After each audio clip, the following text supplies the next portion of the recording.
Democratic Congresswoman Abigail Spanberger is a former CIA operative. She was in a classified briefing of her own on this today. Good to see you. I hope you and the family are healthy during this time.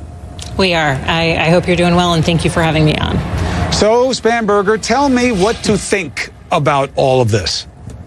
Well, I personally have a lot more questions than I have answers, and I think it's incredibly important that we have a full briefing in Congress and that we welcome intelligence officials. I would love to see Director Haspel come in from CIA and speak to what threats do or don't exist against our service members and U.S. personnel overseas. Could it be that I should be shaking a finger at both sides on this? The AP is reporting that Bolton briefed the president about this in March of last year. Okay, so like maybe he forgot, or the White House forgot, or there's a new group at the White House so they can't get it straight. But I also am hearing that there is a chance that Democrats who have been made aware of this over time as well. And if the first part is true, then they're lying to us at the White House again, and the president fell down on his own duties. Okay. If the other part is true, that means that the Democrats are bringing this up only now. Why? Is that political opportunism?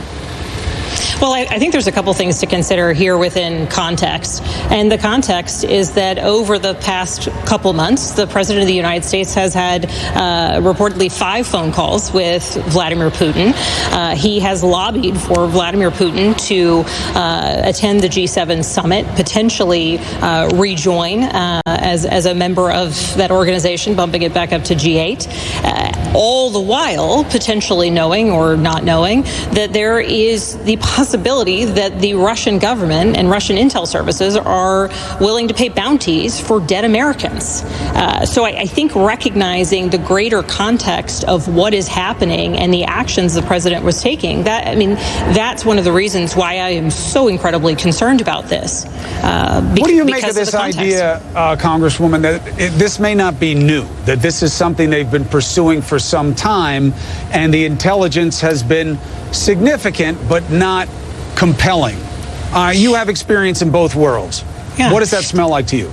So I'm a former CIA case officer, as you mentioned in the intro, and just to speak about how intelligence comes to be and how intelligence reports like the ones discussed in public reporting would come to be is there's a collection of information, and that information is collected from human sources and liaison sources and signals intelligence and all of these different means, and it is overlaid. It is overlaid to form a picture and to corroborate what we know from one source, to validate what we hear from another source. And as that picture becomes clearer, the intelligence becomes potentially something that needs to be briefed in one place or another.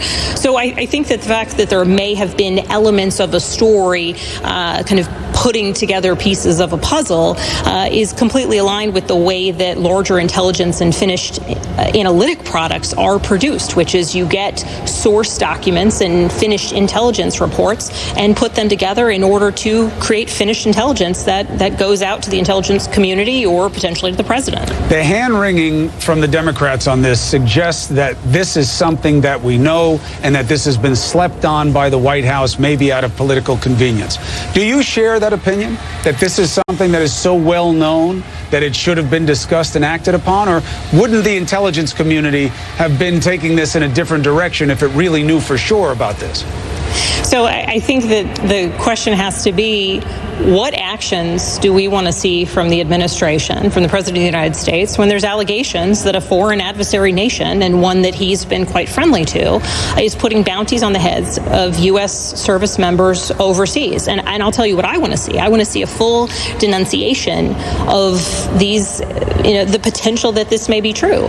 And I want to hear, we are going to get to the bottom of this. We are going to turn over every stone to determine, even greater validity, whether or not it's true or not true. And we will take actions to defend our U.S. service members who are risking everything. And, Understood.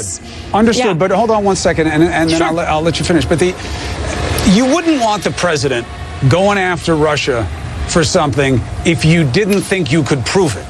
Because then what you'd be handing him is a stick to beat our president and our country over the head with, right? Where if he went off, hey, we think this is true, and he goes out and says it, Putin's going to say it's a lie. That's what he always says, right? And then now it's on us to prove that it's true. So if you, from the intelligence side, aren't there, would you really be wanting the president to deal with the allegations? So I think in sort of digging deep into the question that you're putting out there, one, Putin's always going to deny whatever adverse activity they are, malign efforts they are taking to undermine the democracies, be it ours or other democracies across the world. They're always going to deny. That's part and parcel of what they do. And the other challenge is that the whole concept of intelligence is we come by it clandestinely. And so there may never be a time, as it relates to kind of highly classified information, that we can fully disclose how it is that we, and I say we in the larger sense of the United States, can disclose how it is that we know something to a high degree of confidence, because some of those sources and methods cannot be revealed. And I'm speaking in generalities to this question about what is the step forward and how do you become or go public with information. That's not always going to be possible when you're dealing with highly classified information. Spanberger, how is it that I feel that you are always asking more questions than you're answering on this show? Are you working some kind of CIA Jedi mind trick on me where I ask you a question, you say, well, I think the question is, and then you answer that question when it's not what I asked. But at the end of the day, here's the last thing. Congresswoman, I appreciate your participation on the show. Where should we be as Americans hearing this information? Where should our heads be in terms of how serious this is and how concerned we should be that somebody slept on a real threat to kill our fighting men and women? So I would dial it back a little bit. We don't even have to be talking about somebody slept on this information or didn't. I think that's not even the major focus. The major focus is right now out in the public sphere, there is the allegation, and there's reporting across an array of media outlets in great detail that speaks to the fact that Russia has allegedly put bounties out on the heads of American service members and civilian personnel overseas. And so where we should be on this is we should all be wanting more answers. We should all be saying we want members of the intelligence community to come before Congress. We want to ensure that there are briefings. We do not want to politicize or drag this into a partisan fight. This is the lives of service members that may or may not be threatened. We should all say, if this is true, it is outrageous and it is an affront to everything that is the base of our democracy. It is an incursion. It is an assault by a foreign government. If this is true, we are united in our effort to reject it and to hold Russia accountable. And we are going to be measured and we are going to be focused. But what I haven't heard, and in the briefing today, what I said to the White House Chief of Staff is I want to hear that coming from the White House. I want to hear that coming from the president. We are getting to the bottom of this, but if this is true, it is unacceptable. And that's where we should all be as Americans. It isn't a political issue. It isn't a partisan issue. This is potentially life or death for the children and the family members and the parents of people back home in my district. I represent hundreds of thousands of Virginians. Many of them are veterans, many people deployed overseas. This is about protecting our own national security and protecting our friends and neighbors who are in a war zone in harm's way. And the notion that that risk to them is heightened because there might be a bounty on their head should be objectionable and something that every American rallies behind to oppose. Hopefully we can get to the bottom of it. Congresswoman Abigail Spanberger, Democrat, Virginia, thank you for being on Primetime as always. Thank you very much for having me.